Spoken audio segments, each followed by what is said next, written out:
முருகனுக்கு பக்கத்துல போய் அவர் பாடின அந்த 51 கந்தமானுமதி பாடல்கள் அப்படியே அச்சு அசலா திருமந்திர மாதிரி தான் இருக்கு. நீங்க நல்லா பாருங்க, போய் படிச்சு பாருங்க. சரி, இவங்க 2 பேரும் சேர்றது எந்த இடம்? நான் சீக்கிரம் வந்துடுறேன். என்ன, என்னுடைய போதாத காலம், போதாத நேரம், கடைசி நானே கேட்டு வாங்கினதுதான். நான் காலையில வர வேண்டியவங்க, காலையில நானே கேட்டுட்டு, எனக்கு காலையில 2 கருக்களை உடம்பில் வைக்க வேண்டிய கட்டாயம். நான் ஒரு மகப்பேறு டெஸ்ட் பேபி. இன்னைக்கு நான் வைக்கலைன்னா நாளைக்கு முடியாது, நாளைக்கு லீவு. அதனால அந்த கருக்களோட உயிர் போயிடும். ஏன்னா 5வது நாள் வச்சா ஆகணும். அதனால என்னால் வர முடியல, மன்னிச்சுங்க. அதனால டாக்டர் தியாகராஜ் சொன்னேன், நான் கடைசியில பேசுறேன், எல்லாரும் முடிச்சதுக்கு அப்புறம் நான் பேசுறேன், எனக்கு ஒரு 20 நிமிஷம் கொடுங்க அப்படின்னு. அதனால நானே கேட்டு, நான் சும்மா சொல்லக்கூடாது. இப்போ அருணகிரிநாதரும் திருமூலரும் எங்கே சந்திக்கின்றார்கள்? எந்த இடத்துல 2 பேரும் போறாங்க அப்படின்னு பார்த்தா, வாழ்வியல் அறம். வாழ்வியல் அறம் என்ற ஒன்றில் தான் இந்த 2 பேரும் சந்திக்கின்றாங்க.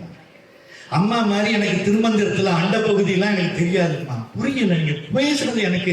அதாவது என்னுடைய மனசு ரொம்ப எளிமையானது. ஆனா தினசரி வாழ்க்கைக்கு என்ன வேணும்? இன்னைக்கு நான் வந்தேன், நண்பர் மூர்த்தி அவர்கள், டாக்டர் சாப்பிட்டீங்களா? 2 மணிக்கு நான் ட்ரெயின்ல தான் வந்தேன். நல்ல வேலை, இன்னைக்கு நான் நினைச்சேன் உங்களை எல்லாம் இப்போ கூட்டிட்டு போகலாம் அப்படின்னு. ஆனா விடுமுறை காலம். இப்போ 2.5 மணி நேரத்துக்கு நீங்க கார்ல ஈப்போவுக்கு வந்தீங்கன்னா, இன்னைக்கு வந்தீங்கன்னா 5 மணி நேரம் ஆகும். அதனால 1 மாசம் முன்னாடியே புகை வண்டிக்கு டிக்கெட் எடுத்து ட்ரெயின்ல வந்தேன். 2 மணிக்கு பசி. ஏன்னா வேலை முடிஞ்சு அவக்கான மாட்டிக்கிட்டு புகை வண்டிக்கு வந்துகிட்டு இருக்கேன். 2 மணிக்கு மூர்த்தி சொல்றேன், டாக்டர் சாப்பிட்றாதீங்க, வந்தோடனே உங்களுக்கு சாப்பாடு ரெடியா வச்சிருக்கோம் அப்படின்னா. இதுதான் அன்பு. இதைத்தான் சொல்றாரு யாரு? அருணகிரிநாதர் இதைத்தான் சொல்றாரு, திருமூலரும் இதைத்தான் சொல்றாரு. அதாவது ஒரு ஏழை தவசி ஒரு பணக்காரன் வீட்டுக்கு போறான். ஐயா சாப்பாடு கொடுங்க ஐயா, பசிக்குது ஐயா. பசி வந்தா 10 பறந்து போயிடும், பசிக்குதுயா அப்படின்னு போறான். இந்த பணக்காரன் சொல்றான்னா, மேல் வீடு கீழ், கீழ் வீடு கீழ் அப்படிங்கிறாங்க.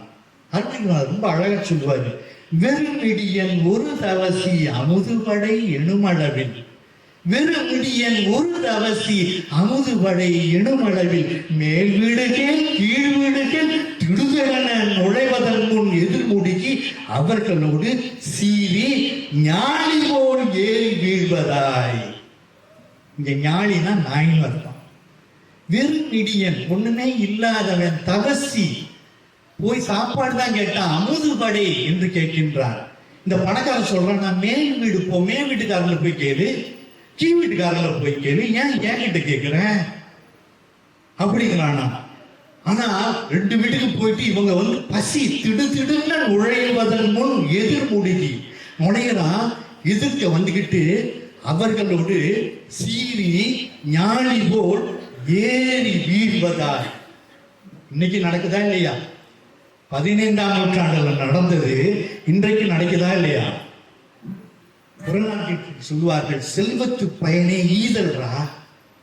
உனக்கு கடவுள் காசு கொடுத்திருக்காருன்னா அது கொடு. The money is not yours until you give it to other or you use it for yourself அப்படின்னு சொல்லுவாங்க. அந்த பணம் உங்களோட இல்ல, மற்றவங்களுக்கு கொடுக்குறீங்கல்ல, அந்த பணம் தான் உங்களோட. நாளைக்கு அதுதான் வரும். இறைக்கின்ற கிணறு ஊறும், இறைக்கின்ற கிணறு ஊறும், இறைக்காத கிணறு நாரும். யார் இந்த காலத்துல மலேசியாவில் யாரும் கேணியை பார்த்திருக்கீங்களா? கேணியில தண்ணிய எடுக்கத்தான் ஊர் பக்கம் சொல்லுவாங்க, சேர்ந்துதான் கேணியில தண்ணி ஊறும். அந்த இறைக்காத கிணறு நாரித்தாண்டா போகும். பசித்தோருக்கு சோறு இட்டோருக்கு என்ன வாய்க்கும்? சோறு வாய்க்கும், சோறு வாய்க்கும். தமிழ் ஆசிரியர்களுக்கு தான் தெரியும். ஒன்று சோறு அண்ணா, இன்னொன்னு முக்தி வாய்க்கும். சோறு இன்னைக்கு மூர்த்திக்கு முக்தி வாய்க்கும். வீடு பேரு அதுதாங்க. அதைத்தான் 2 பேருமே சொல்றாங்க. என்ன யார் சொன்னா சோறுன்னு? முதல் வார்த்தை பாதகமே சோறு பற்றிலவா தோல் நீக்கம் நோக்கம் மன்னிக்கவும். மாணிக்க வாசகர் சொன்னார். கொடுக்காவிட்டால் என்ன நடக்கும்? வேடிச்சி கொங்கை விரும்பும் குமரனை மெய் அன்பினால், வேடிச்சி கொங்கை விரும்பும் குமரனை மெய் அன்பினால் பாடி கசிந்து உள்ள போதே கொடாதவர்க்கு, இருக்கும் போதே கொடாதவர்க்கு பாதகத்தால் தேடி புதைத்து திருட்டில் கொடுத்து திகைத்து இழைத்து வாடி கிளேசித்து வாழ்நாளை வீணுக்கு மாய்ப்பரே. சொல்லிட்டாரா? The money is not yours, you don't give it to others. வேடிச்சி கொங்கை விரும்பும் குமரன். யாரு வேடிச்சி கொங்கை? ரொம்ப பேர் இந்த வார்த்தைகள்லாம் வரும் பொழுது இன்னும் அருணகிரிநாதர் இப்படி அசிங்கமா பேசுறாரு, கொங்கைங்கிறாரு கேட்பாங்க. அதாவது இங்கே வள்ளி என்பவள், இதெல்லாம் கோட் வேர்ட்ஸ், குறியீடுகள். வள்ளினா யாரு? எங்க சோசோமி ஐயா சொல்லுவாங்க, நம்ம தான் வள்ளி, நம்ம தான் அடியார்கள் தான் வள்ளி. அந்த வேடிச்சி கொங்கை அப்படின்னு சொல்லும் பொழுது பக்குவம் அடைந்த ஆத்மாக்கள். எப்பொழுது ஒரு பெண்ணுக்கு அந்த கொங்கை முதிர்ச்சியாக இருக்கும்? பக்குவம் அடையும் பொழுது. அப்ப இந்த வள்ளி என்ற ஆத்மா பக்குவம் அடைந்த ஆத்மா என்று குறியீட்டை காட்டுவதற்காக ஆங்காங்கே நம்முடைய ஐயா சொல்றாரு, வேடிச்சி கொங்கை வள்ளி கொங்கை அப்படின்னு சொல்றாரு. வேடிச்சி கொங்கை விரும்பும் குமரனை நீ அன்பினால் பாடி கசிந்து உள்ள போதே. சும்மா கொடுக்காத, முருகனை நினைச்சு கொடு, முருகனை நினைச்சு கொடு. ஏன்னா நீ கொடுக்கல, முருகன் கொடுத்தான். தேவர் எனக்கு ஞாபகம் வருது, சின்னப்ப தேவர் எல்லாம் முருகன் கொடுத்தான் அப்படின்னு சொல்லித்தான் கொடுப்பாரு. முருகன் கொடுத்தான்னு கொடு. வையில் கதிர் வெடி வேளாணை வாழ்த்தி வரியற்கு என்று நொய்யில் பிளவு, நொய் அரிசி, அந்த அரிசியில கொஞ்சம் நொய்யில் பிளவு அளவேனும் பகிர்வீங்கள். நுங்கற்கு இங்கன் வெயிற்கு ஒதுங்க உதவா உடம்பின் வெறி நிழல். அதாவதுங்க, ஒருத்தன் வெயில்ல போறான், பாலை வனத்துல போறான், நிழல்ல ஒதுங்கணும். அவனோட உடம்பு நிழல்ல ஒதுங்க முடியுமா? முடியாது. உன்னுடைய உடம்பு நிழல் நீ ஒதுங்குவதற்கு கூட இடம் கொடுக்காது. கையில் பொருளும் உதவாது கடை வழிக்க. நீ கையில வச்சிருக்க பணம் நீ கடைசியில போகும்பொழுது கூட உதவாது. கடைசியில போகும்போது நீ மற்றவங்களுக்கு கொடு, அது வேற நிழல் உனக்கு உதவும். ஆனா நீ வச்சிருக்க பணம், நீ வச்சிருக்க வைடூரியம் உனக்கு உதவாது. முருகனை நினைச்சு கொடு. அந்த மாதிரி நிறைய ரொம்ப பேரு திருப்புகழ்ங்கிறது ஒரு வழிபாட்டு நூல் அப்படின்னு நினைக்கிறாங்க. இல்லைங்க, அது வாழ்க்கைக்கு வழிகாட்டும். வாழ்க்கைக்கு நீங்க எப்படி எடுத்துக்கிறீங்களோ அப்படித்தான். இடுவாய் மனமே கதில் கேள் கரவாது இடுவாய், கரவாது இடவாய், வடிவேல் இறைதாள் நினைவாய், சுடுவாய் நெடுவேதனை தூள் விடுவே, விடுவாய் விடுவாய் வினையாது. ஏன் முருகனை நினைச்சு கொடுக்கணும்? ஏன் கொடுக்கணும்? மற்றவங்க இல்லையா? இல்ல, கொடுத்தா தான் உனக்கு பற்று விடும். மற்றவங்க இல்லைன்னு நினைச்சு கொடுக்காத, முருகன் கொடுத்தான்னு நினைச்சு கொடு. இதையே நம்முடைய திருமூலர் அழகா சொல்லுவாரு. நிறைய பேர் இந்த சொல்லியிருப்பீங்க இந்த பாட்டை. 2 கோயிலை சொல்றாரு திருமூலர். 2 கோயில், உள்ளம் பெருங்கோயில், ஊனோடம்பு ஆலயம். எங்க அவரு நிறைய சொன்னார் ஐயா, என்ஜினியர். உள்ளம் பெருங்கோயில், ஊனுடம்பு ஆலயம், வள்ளல் புராணார்க்கு வாய் கோபுர வாசல், தெல்ல தெளிந்தார்க்கு சீவன் சிவலிங்கம், கல்ல புலனைந்தும் காளாமணி விளக்கு. இது ஒரு உடம்பு, இது ஒரு கோயில், உள்ளம் பெருங்கோயில். இந்த கோயிலை பிரதிபலிப்பதுதான். நான் சமீபத்தில் கதிராமத்துக்கு 2 வாரத்துக்கு முன்னாடி போயிருந்தேன். கோயில முருகனை பார்ப்போம்னு போனேன். திரைச்சியில தான், அதுதான் வரைஞ்சதுதான். உள்ளுக்கு என்ன இருக்கு அப்படின்னா யாருக்குமே தெரியாது, ஒரு மர்மமான விஷயம். ஆனா அந்த கோயிலுக்கு போனப்ப தன்னால மனசுக்கு நிம்மதி இருந்துச்சு. ஏன் தெரியுமா? ரொம்ப பேர் கதிராமத்துக்கு போறவங்க அதுக்கு பின்னாடி இருக்கக்கூடிய தெய்வயானை அம்மன் கோயிலுக்கு போக மாட்டாங்க. அந்த தெய்வயானை அம்மன் கோயில்ல 6 சித்தர்களுடைய சமாதி இருக்கின்றது. சமாதி கோயில். பால்குடி பாபான்னு ஒருத்தர், எல்லாம் நம்ம தமிழ்நாட்டில இருந்து வடநாட்டில இருந்து போன சித்தர்கள். அங்கே இருந்தவர்கள் 60-70 வருஷம். போங்க, கதிர்காமத்துக்கு போகும் பொழுது அங்கே இருக்கக்கூடிய அந்த சித்தர்களுடைய வீடு சமாதி கோயிலுக்கும் போங்க. அந்த இடத்துக்கு சாங்கியத்தை கொடுக்கிறது அந்த சமாதி. ஏன்னா அவர்களுடைய அந்த ஆசி அங்கே இருக்கு. அந்த முருகன் அங்கே வந்து சித்திரமாக இருக்கின்றான், படமாடும் கோயிலாக இருக்கின்றான். படமாட கோவில் பகவத்து ஒன்று ஈயில், நடமாட கோவில் நம்பக்கு அங்கு ஆகா. முருகனுக்கு கொடுக்கிறது அங்க இருக்கக்கூடிய பழனி முருகனுக்கு நீங்க கொடுத்தீங்கன்னா கீழே இருக்க வந்து ஏழைகளுக்கு அது போகாது. ஆனா நடமாடும் கோயில் நம்பக்கு ஒன்று ஈயில், படமாடும் கோயில் பகவத்து தான். இதுக்கு ஒரு கதை சொல்லுவாங்க, நேரத்தினால அதெல்லாம் நான் தாண்டி போறேன். இன்னும் சொல்லுவாரு, யாவருக்குமாம் இறைவருக்கு ஒரு பச்சிலை. சமீபத்தில் பிள்ளையார் விநாயகர் சதுர்த்தி வந்துருச்சு. ரொம்ப பேர் சொல்லுவாங்க, திருமந்திரத்துல வந்து இந்த 5 கரத்தினை வந்து அப்புறம் வந்ததுதான் இருக்கட்டுமே. அதாவது விநாயகர் பெருமான் வந்து எப்படி தெரியுமா வந்துச்சு? உன் அருளாலே உன் தாழ் வணங்கி இறைவனை வணங்குவதற்கு முன்னாடி அவனுடைய அருள் வேண்டும். அவனுடைய அருள் வந்து விநாயகனாக வருகின்றது. அப்படி நினைச்சீங்க. ஏன் வந்து சிவனை கும்பிடுறதுக்கு முன்னாடி பிள்ளையார் தான் கும்பிடணும், நீங்க வந்து அம்பாளை கும்பிடுறதுக்கு முன்னாடி பிள்ளையார் தான் கும்பிடணும். எல்லா கோயிலுக்கும் போனா முதல்ல பிள்ளையார் ஏன் இந்த பிள்ளைங்களா கும்பிடுறாங்க? பிள்ளையார் விநாயகர் என்பவர் எளிமையான தெய்வம். எல்லோரும் வந்து மனசு சீக்கிரம் ஈடுபடும். அதே மாதிரி இறைவனிடம் போகும் முன்பு அந்த இறைவனுடைய அருள் வேண்டும். அந்த அருள் தான் உங்களுக்கு விநாயகனாக வருகின்றது. அது வந்து பின்னாடி வந்த தத்துவமாக இருந்தாலும் நம்மோடு 1500 வருஷமா அந்த தத்துவமும் பயணித்து வருகின்றது, விநாயக தத்துவம். அதனால அதையும் ஏற்றுக்கிட்டு போவோமே. அன்பு தாங்க கடைசியில வந்து எது உங்க மனசுக்கு நல்லதுன்னு படுதோ செய்யுங்க, எதுவுமே தப்பு இல்லை. ரொம்ப தத்துவம்லாம் போனோம்னா கடைசியில வந்து ஒண்ணுமே இல்லை. சரி, திரும்ப வருவோம். விநாயகர் நோன்பு எப்பவும் கிடைக்கல, எல்லாம் என்ன பண்ண அருகம்புல்லு இந்த மாதிரி தான், வெள்ளருக்கு இப்படி எல்லாம் வாங்கினாங்க. யாவருக்குமாம் இறைவருக்கு ஒரு பச்சிலை, இறை தொண்டு யாவருக்குமாம் பசுவுக்கு ஒரு வாயுரை, யாவருக்குமாம் உண்ணும் போல் ஒரு கைப்பிடி, யாவருக்குமாம் பிறர்க்கு இன்னொரை தான். அதாவது ஒண்ணு வந்து இறை தொண்டுங்க, பசுவுக்கு வாயுரை என்பது ஜீவகாரண்யம், கைப்பிடி உண்ணும் போது ஒரு கைப்பிடி வந்து மனித நேயம், இன்னொரை நல்லது சொல்லுங்க, அதுதான் வந்து இனிய வைக்கும். இப்படி 4 விஷயங்களை மினிமம் இதாச்சும் பண்ணுங்க அப்படின்னு சொல்றாரு. இதுலதான் வந்து அருணகிரிநாதரும் திருமூலரும் சந்திக்கின்றார்கள். அடுத்தது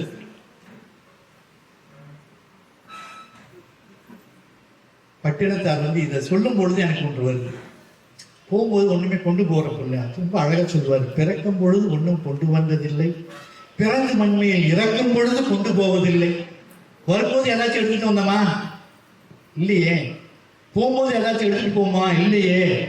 டேட் ஆஃப் பர்த்னு போடுறாங்க செத்ததுக்கு அப்புறம், அடுத்தது ஒரு கோடு டேட் ஆஃப் டெத்னு போடுறாங்க. அந்த கோடு தான் நம்ம இப்ப வாழ்ந்துக்கிற வாழ்க்கை, அவ்வளவுதான். ஆகவே இந்த இடைப்பட்ட வாழ்க்கையில் நல்லதை செய்ய வேண்டும். நல்லதை செய்ய வேண்டும் என்றால் என்ன வேண்டும்? முதல்ல சொன்னாங்க அன்பு.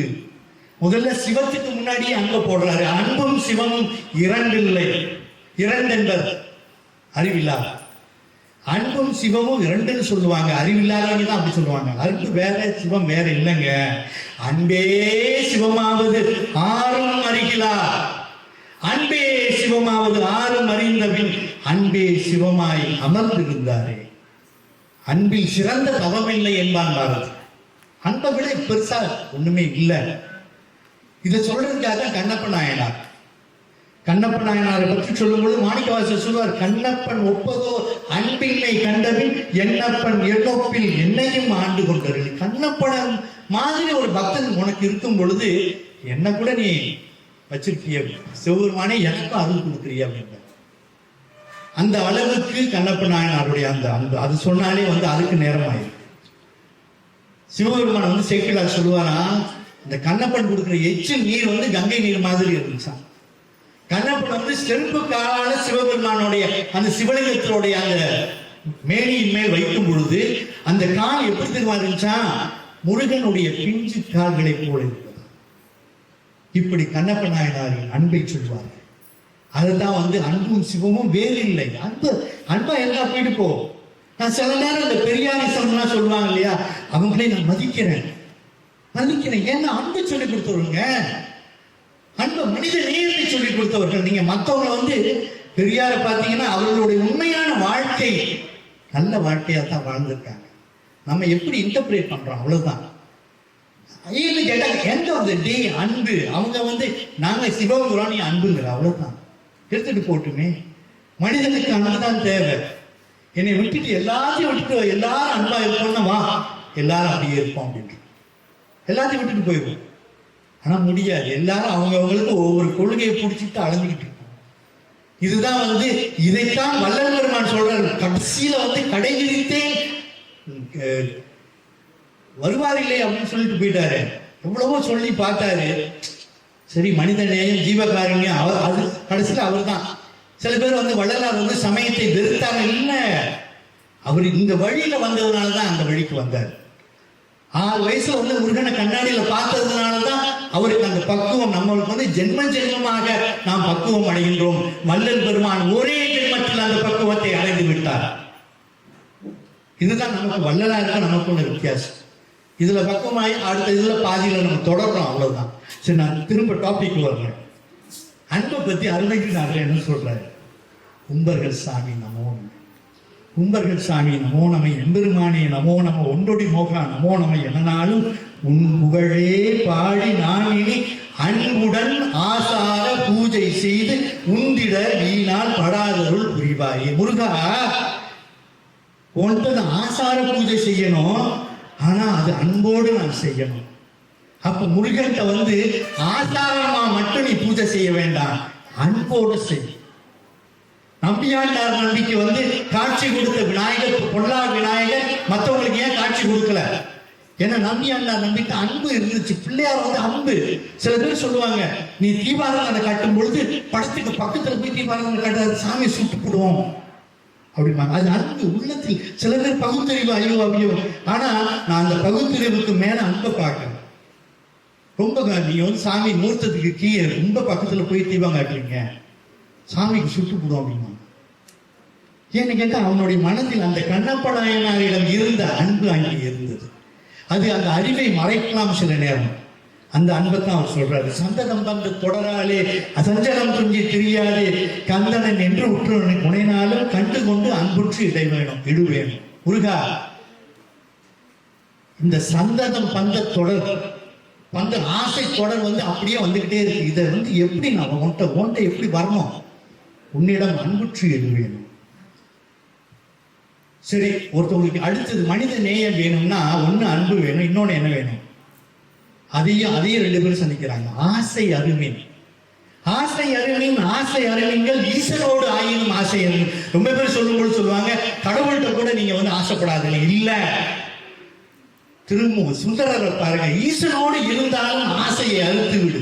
சில பேர் நான் ஈசன் போயிட்டேன் கடவுள்கிட்ட போயிட்டேன் நான் ஆசைப்படலாம். சுந்தரர் ஆசைப்பட்டார், அதனால்தான் கீழே மண்ணில் வந்து பிறந்தார். அவருடைய அந்த வாழ்க்கை பாருங்க. சிவலோகத்தில் இருந்தவர் தான் சுந்தரர். உமாதேவியாருடைய அந்த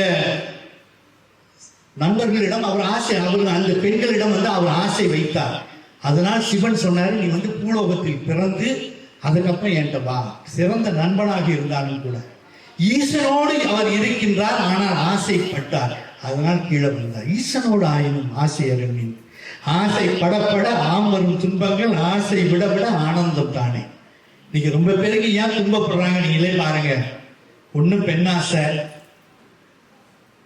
இன்னொன்னு மண்ணாசை. சொன்னா நிறைய பேர் சொல்லிக்கிட்டே போவோம், வேண்டாம். அடுத்த வருஷம் திரும்ப மாநாட்டில் தொடருவோம். ஆசை இதை வந்து அருணகிரிநாதர் எப்படி சொல்றார்? தூசாமணியும் துகிலும் புனைவாள், தூசாமணியும் துகிலும் புனைவாள் நேசா முருகா நினது அன்பு அருளால் ஆசா நிகழும் துகளாயின பின். இந்த ஆசை எல்லாம் தூள் தூளான பின்பு பேசா அனுபூதி பிறந்துவே. முருகா என்னுடைய ஆசை எல்லாம் இந்த ஆசா நிகழும் துகளாயின பின் பேசாத அனுபூதி. ரொம்ப பேர் வந்து பேசுறது தான் பெருசுன்னு நினைக்கிறாங்க. இல்ல, பேசாம இருக்கிறது தான் பெருசு. பேசா அனுபூதி பிறந்தது. இப்படி நிறைய விஷயங்கள். இது வந்து நான் எடுத்துக்காட்டுக்காக ஒரு 3 விஷயத்த உங்களுக்கு சொன்னேன். இந்த மாதிரி வாழ்க்கையில வாழ்க்கை அறத்தில் இந்த அருளாளர்கள் எல்லாம் ஒன்று சேர்க்கின்றார்கள். வழிகாட்டியதன் காரணத்தாலே 2 பேருக்கும் நாதர் என்ற பட்டம் கிடைத்தது. சித்தராக இருந்த காரணத்தினாலே அவர்கள் அந்த அஷ்டமா சித்திகளை பெற்றார்கள். ஆனால் அஷ்டமா சித்தி என்பது அவர்களுடைய குறிக்கோளாக இல்லை, மரணமில்லா பெருவாடு. அதனாலதான் இன்னைக்கும் அருணகிரிநாதர் முருகன் பக்கத்துல கிளியா இருக்கிறார். திருமூலர் எல்லோருடைய அந்த சிவ பக்தர்களுடைய மனதிலும் 11ஆம் திருமுறையில் 10வது திருமுறையாக சித்தர்கள் வாக்காக சிவயோகியாக இன்னைக்கு நாம் திருமூலரை கொண்டாடி கொண்டிருக்கின்றோம். எல்லோரும் இன்னைக்கு திருமூலர் பார்க்கிறாங்க. முதல்ல சொன்னாங்க இல்லையா, அம்மா எப்படி ஒரு குழந்தை உருவாகுதுன்னு. 17ஆம் நூற்றாண்டில் தான் இந்த மைக்ரோஸ்கோப் கண்டுபிடிச்சாங்க. ஆனா சுரோனிதம், சுக்கிலம் இப்படிலாம் கிருமி வீடு அப்படிங்கிறாரு அருணகிரிநாதர் திருவண்ணாமலை திருப்புகழ்ல. இதெல்லாம் அந்த நேரத்துல விலக நடந்தவங்க சொன்னா பேய் பிடிச்சிருச்சுன்னா, ஒருத்தருக்கு காய்ச்ச வந்தா அவனுக்கு பேய் பிடிச்சிருச்சு அப்படின்னா அவனுக்கு அப்ப தெரியாது, கிருமியை தெரியாது, சுரோனிதம் தெரியாது, சுக்கிலம் தெரியாது. ஆனால் 15ஆம் நூற்றாண்டில் 3வது நூற்றாண்டில் திருமூலர் அப்பவே சுரோனிதம் சொல்லியிருக்காங்க. ஸ்பெர்ம், ஓவம், கிருமி இதெல்லாம் எப்படி தெரிஞ்சு? மெய்ஞானம் அன்று சொன்னதை எல்லாம் இன்றைக்கு விஞ்ஞானம் நிரூபித்துக் கொண்டிருக்கின்றது. அவ்வளவுதான். நன்றி. ஆறில் கடந்து ஒரு வாழ்க்கை அறிமுகம் வாழ்க்கை வெப்பை கூறுசை தனிவேல் வாழ்க்கை துப்புடம் வாழ்க்கை செவ்வேறு ஏறிய மஞ்சை வாழ்க்கை ஆணைதன் அணங்கு வாழ்க்கை மாறில்லா வள்ளி வாழ்க்கை வாழ்க சீரடியார் எல்லாம் வெற்றிவேல் முருகனுக்கு